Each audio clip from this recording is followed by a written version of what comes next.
Ne me regarde pas comme ça, espèce de vieille fille terne et insignifiante. Tu es née pour moucher des nez, moi je suis née pour être une star. Ma sœur Béatrice n'a même pas dit bonjour. Elle a simplement poussé 4 enfants grelottants et malades dans mon couloir le soir du réveillon de Noël, tout en vérifiant son reflet dans la vitre de la porte. Soigne-les avant mon retour, a-t-elle ricané, j'ai juste besoin d'une heure pour être enfin moi-même. Elle portait un manteau en fourrure qui valait plus que ma voiture entière, alors que le petit de 2 ans qui s'agrippait à ma jambe brûlait de fièvre.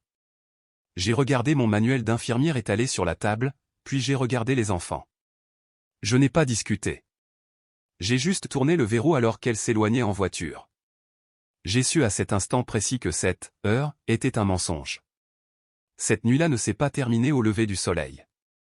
Elle s'est étirée en une garde de 10 ans qui semblait ne jamais devoir finir.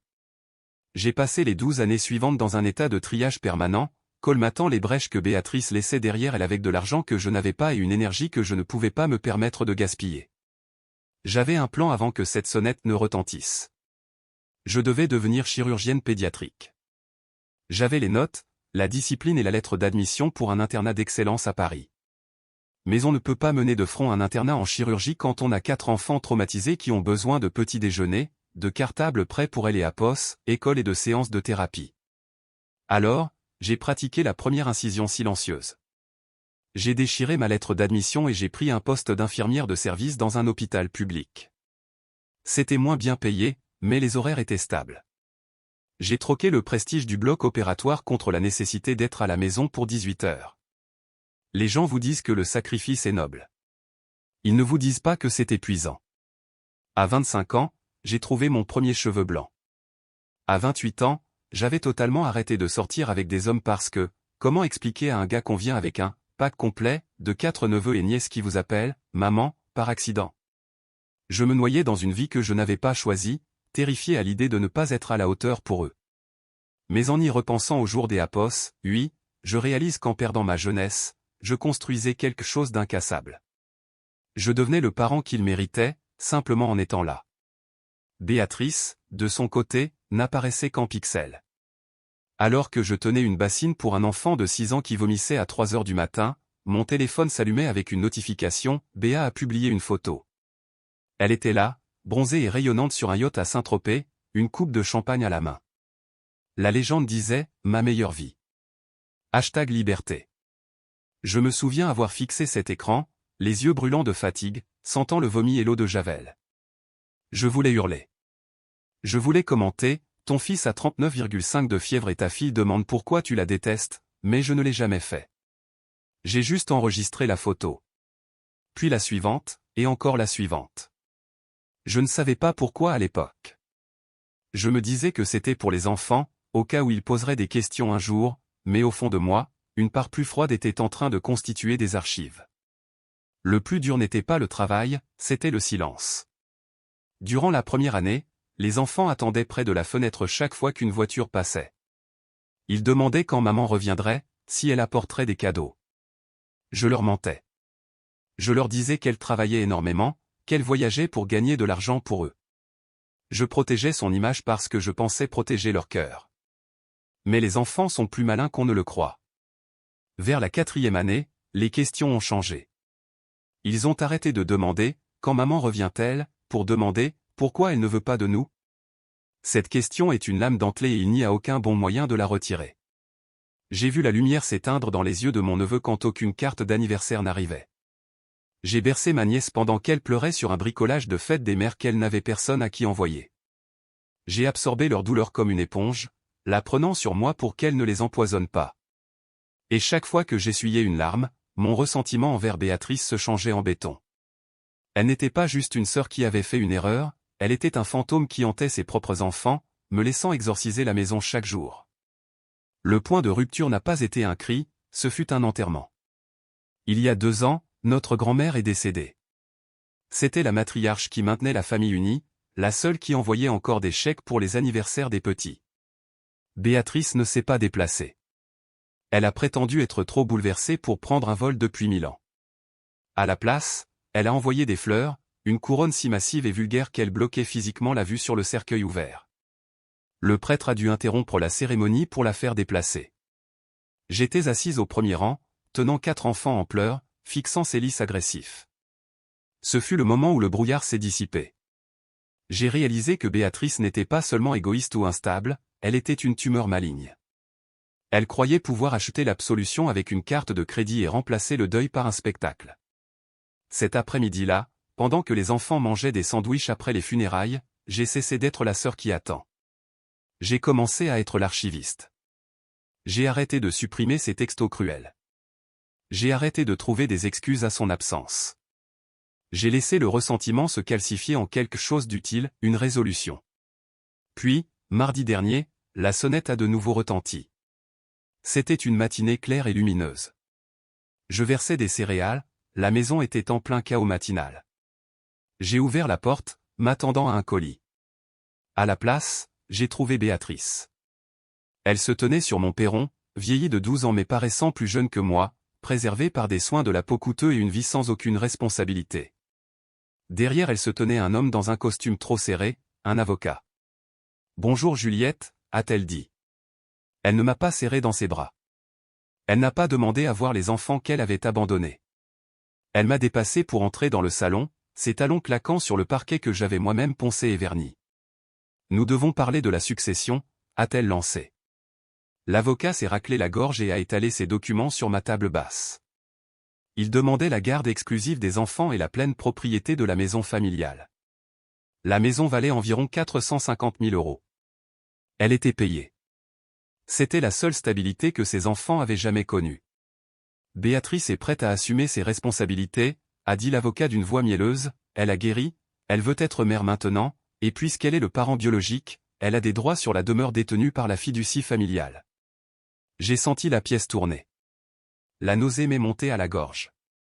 Mais mon entraînement a pris le dessus. Aux urgences, on apprend à regarder au-delà des cris pour trouver l'hémorragie. J'ai regardé au-delà de l'arrogance de Béatrice et je l'ai vraiment étudiée. Elle projetait une image de richesse, mais les détails racontaient une autre histoire. Son sac à main Chanel avait une grosse éraflure sur le coin qui avait été grossièrement masquée au feutre noir. Quand elle a ouvert son porte-documents en cuir, un papier a glissé partiellement. J'ai reconnu la police rouge grasse en haut de la page, dernier avis avant saisie. La réalisation m'a frappé comme une décharge d'adrénaline. Elle n'était pas là parce que les enfants lui manquaient. Elle n'était pas là parce qu'elle avait guéri. Elle était là parce qu'elle était ruinée. Sa vie d'influenceuse s'était effondrée et elle avait besoin d'un renflouement. Elle avait entendu parler du fonds fiduciaire de grand-mère et elle venait récolter la moisson que j'avais passé 12 ans à maintenir en vie. Elle pensait faire face à une infirmière fatiguée et malléable. Elle ne savait pas qu'elle faisait face à une femme qui se préparait à cette guerre depuis 2 ans. Quand la voiture de l'avocat a disparu au bout de la rue, je ne me suis pas effondré. Je n'ai pas appelé mes amis pour pleurer. Aux urgences, quand un patient fait un arrêt, on ne crie pas. On évalue. On stabilise. On agit. J'ai verrouillé la porte d'entrée et je suis monté directement au grenier. Pendant 12 ans, j'avais traité le grenier comme un musée de la vie passée de Béatrice. J'avais gardé ses cartons scellés, disant aux enfants que maman pourrait avoir besoin de ses affaires à son retour. Maintenant, j'ai déchiré les apos, adhésifs du premier carton avec un couteau dentelé. Ce n'était plus un musée, c'était un casier à preuves. J'avais besoin d'une preuve, pas juste de souvenirs, mais de quelque chose de recevable, d'indéniable. J'ai fouillé parmi des couches de vêtements de créateurs mités et de vieux albums photos jusqu'à ce que ma main effleure du plastique froid. C'était un téléphone. Pas un smartphone, mais un vieux BlackBerry curve encombrant avec un écran fissuré, celui qu'elle avait abandonné dans sa hâte de quitter le pays. Je l'ai levé vers la lucarne du grenier. C'était l'appareil qu'elle avait utilisé pour m'envoyer des messages cette première semaine, les messages que j'avais supprimés de mon propre téléphone dans un accès de douleur il y a des années. Si ces textes existaient encore, ils étaient piégés dans cette brique. Je suis descendu en courant vers le tiroir à tout venant que tout le monde possède, et j'ai fouillé dans un enchevêtrement de câbles jusqu'à trouver ce que je cherchais, un câble mini USB. Ni micro, ni C, une technologie ancienne. Je l'ai branché au mur et j'ai connecté le téléphone. Rien ne s'est passé. Je me suis assise par terre, fixant cet écran noir, implorant l'électricité de circuler. 5 minutes ont passé. Puis 10. J'étais sur le point d'abandonner quand un minuscule voyant rouge a clignoté dans un coin. Mon cœur s'est mis à cogner contre mes côtes. J'ai attendu encore 20 minutes, transpirant dans l'air froid du grenier, avant d'oser appuyer sur le bouton d'allumage. L'écran a vacillé. L'icône de la batterie affichait un unique trait rouge, 4%. Je n'ai pas perdu une seconde. J'ai navigué avec la petite bille de commande collante vers la boîte d'envoi. Mon pouce a glissé et j'ai juré, terrifié à l'idée que cette batterie ne meure entre deux respirations. J'ai trouvé la discussion. 26 décembre, il y a 12 ans. C'était là, garde-les. Il gâche mon esthétique. Je ne reviendrai pas, je n'ai pas essayé de transférer le message, le réseau était mort depuis longtemps. J'ai pris mon iPhone et j'ai pris 3 photos haute résolution de l'écran, capturant le message, la date et l'identifiant de l'expéditeur. Juste au moment où je prenais la 3e photo, l'écran du BlackBerry s'est éteint. Il était mort pour de bon, mais le fantôme avait déjà parlé. Je n'avais pas fini. Je suis retourné au carton et j'ai trouvé le lourd coffre ignifugé que ma grand-mère avait laissé derrière elle. Béatrice connaissait l'existence de l'argent, mais elle n'avait jamais pris la peine de lire les documents officiels. Moi, si. J'ai sorti les documents de la fiducie familiale. J'ai passé la liste des actifs pour arriver à la section des conditions. Paragraphe 4, clause B, la distribution de la fiducie familiale d'un montant total de 200 000 € est conditionnée par la preuve des EAPOS, une résidence physique continue et ininterrompue ainsi que des soins apportés aux enfants mineurs par le bénéficiaire. Je me suis adossé contre l'isolation poussiéreuse, les papiers crissant sous mes doigts. Continue, ininterrompu. Béatrice avait engagé un avocat parce qu'elle pensait qu'il s'agissait d'une bataille d'héritage classique. Elle pensait pouvoir m'intimider avec des frais juridiques et des dates d'audience jusqu'à ce que je cède. Et honnêtement, dans une salle d'audience avec son requin d'avocat payé à prix d'or, elle aurait pu faire traîner cela pendant des années, vidant mes économies jusqu'à ce que je n'ai plus rien pour me battre. Mais je me suis rappelé son sac à main éraflé. Béatrice était désespérée. Et plus important encore, elle était arrogante. Elle me voyait toujours comme la vieille fille terne, la petite sœur passive qui obéit aux ordres. Si je me battais, elle se battrait en retour. Mais si je me rendais, si je jouais le rôle qu'elle attendait de moi. Un plan s'est formé dans mon esprit, froid et tranchant comme un scalpel.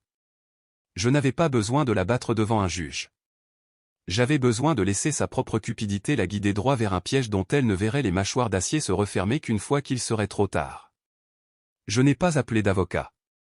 J'ai ouvert mon ordinateur et j'ai tapé l'email qui allait mettre fin à tout cela. Je savais exactement ce que Béatrice voulait entendre. Elle ne voulait pas se battre, elle voulait une reddition. Elle voulait croire que sa simple présence suffisait à m'écraser, exactement comme quand nous étions adolescentes. Alors, je lui ai donné exactement ce qu'elle attendait. Béatrice, tu as gagné. Je n'ai pas les moyens de payer les frais d'avocat pour lutter contre toi. L'avocat me saigne à blanc et je veux juste que cela ait ses apos, arrête. Je suis prête à te céder la maison, mais nous devons nous voir pour régler les dépenses ménagères en suspens d'abord. S'il te plaît, réglons cela en dehors des tribunaux. J'ai cliqué sur envoyer et j'ai attendu. La réponse est arrivée 12 minutes plus tard. Ce n'était pas un email, c'était un SMS, enfin, je savais que tu finirais par être raisonnable. J'apporterai les papiers de transfert. Ne me fais pas perdre mon temps. J'ai appris plus tard que dans l'heure qui a suivi, elle avait licencié son avocat au costume trop serré. Elle lui a dit qu'elle gérait l'affaire elle-même et qu'elle ne voulait pas payer une heure de plus. C'était exactement ce que j'avais calculé. Son arrogance était le verrou et son besoin d'argent était la clé. Elle pensait économiser 300 € de l'heure. En réalité, elle marchait seule vers l'abattoir. Nous avons convenu de nous retrouver dans un lieu neutre, ni dans un café, ni chez moi. J'ai choisi le cabinet de Maître Henderson. Maître Henderson n'était pas seulement un notaire, il était l'avocat spécialisé en succession qui avait rédigé la fiducie de ma grand-mère des années auparavant. C'était un homme de peu de mots et d'une précision absolue, le genre de personne qui considère un contrat comme un texte sacré. Il savait exactement ce qui allait se passer. Je suis arrivé 30 minutes en avance. La salle de conférence était stérile, sentant le produit pour boiserie au citron et le vieux papier. Une longue table en acajou s'étirait entre nous, brillant sous les spots encastrés. On aurait dit moins une salle de réunion qu'un bloc opératoire. Maître Henderson m'a salué d'un signe de tête depuis le bout de la table mais n'a pas parlé. Il a simplement ajusté ses lunettes et ouvert son registre. Je me suis assise et j'ai étalé mes armes. À gauche, j'ai placé un document épais relié, coût détaillé de l'éducation des enfants 2012 à 2024. C'était la menace. À droite, j'ai placé une seule feuille de papier, attestation de non-implication volontaire. C'était l'appât. Et sous mon dossier, caché de sa vue, j'ai fait glisser la copie de la fiducie. C'était la lame. J'ai vérifié ma montre. 13h58, mes mains étaient stables. Mon cœur battait lentement. Je n'étais plus la sœur fatiguée, je n'étais plus le bouc émissaire. J'étais celle qui tenait la plume. L'ascenseur a tinté dans le couloir. Les talons de Béatrice ont claqué sur le marbre, rapide et impatient. Elle venait chercher son gain. Elle n'avait aucune idée qu'elle était sur le point de signer l'arrêt de mort de sa vie de luxe. Béatrice est entrée en coup de vent avec 2 minutes de retard, apportant avec elle une bouffée de parfum coûteux et un air glacial. Elle ne m'a pas regardé. Elle n'a pas salué Maître Henderson. Elle a juste tiré une chaise, s'est assise et a vérifié sa montre avec un soupir exagéré. Finissons, a-t-elle dit en tambourinant ses ongles manucurés sur la cajou, j'ai un rendez-vous au spa à 15h. Où est-ce que je signe pour la maison? Elle m'a regardé alors, ses yeux balayant ma blouse d'infirmière que je n'avais pas pris la peine de changer après ma garde, avec ce ricanement familier et méprisant. Pour elle, j'étais toujours juste la boniche. J'étais la personne qui nettoyait les dégâts qu'elle causait pour qu'elle puisse garder les mains propres. Elle pensait avoir déjà gagné parce que, dans son monde, celui qui crie le plus fort bat toujours celui qui se tait. Je n'ai rien dit. J'ai fait glisser le dossier épais sur la table. C'est quoi, ça, a-t-elle demandé. Un relevé détaillé de chaque euro dépensé pour élever tes enfants pendant 12 ans, ai-je répondu, nourriture, école, soins médicaux, le tout ajusté à l'inflation. Elle a survolé les pages jusqu'à la dernière. 300 000 euros? Tu es folle. J'ai tous les reçus, ai-je répliqué, et puisque tu réclames la garde en tant que mère biologique, tu es légalement responsable de la moitié. Soit 150 000 euros. Paye aujourd'hui ou je te poursuis pour pension alimentaire impayée et abandon des EAPOS, enfant. Le visage de Béatrice s'est décomposé. Elle n'avait pas cet argent. C'est de l'extorsion, a-t-elle bégayé. C'est le prix de la maternité, ai-je dit. Elle a paniqué, elle ne pouvait pas attendre un procès. Je me suis penché en arrière. Je renonce à la dette, ai-je dit en faisant glisser la feuille unique, si tu signes ceci. Une attestation de non-implication volontaire, 12 ans sans soins, sans soutien, sans contact. Elle a vu la liberté, pas le piège. Elle a signé sans lire. Voilà, c'est fait, a-t-elle ricané, maintenant donne-moi la maison. Maître Henderson a notarié l'attestation. Puis j'ai fait glisser le document final, la fiducie familiale. Lis la page 4. Elle l'a fait, lentement. Les actifs reviennent au soignant principal, la personne ayant fourni des soins physiques continus. Mais je suis la mère, s'est-elle écriée. Non, ai-je répondu, tu viens de jurer sous serment que tu n'as rien fourni du tout. J'ai désigné l'attestation qu'elle venait de signer. Tu n'as pas économisé 150 000 euros, Béatrice. Tu viens de renoncer à une maison de 450 000 euros et à un fonds de 200 000 euros. Elle s'est jetée sur le papier en hurlant. Trop tard. C'était enregistré. Le service de sécurité l'a escortée dehors. Ce soir-là, je suis rentré à la maison avec des pizzas, des dessins animés et mes enfants endormis sur le canapé. J'ai épinglé le chèque de banque de 200 000 euros sur le frigo, à côté de leurs dessins. La dette était payée.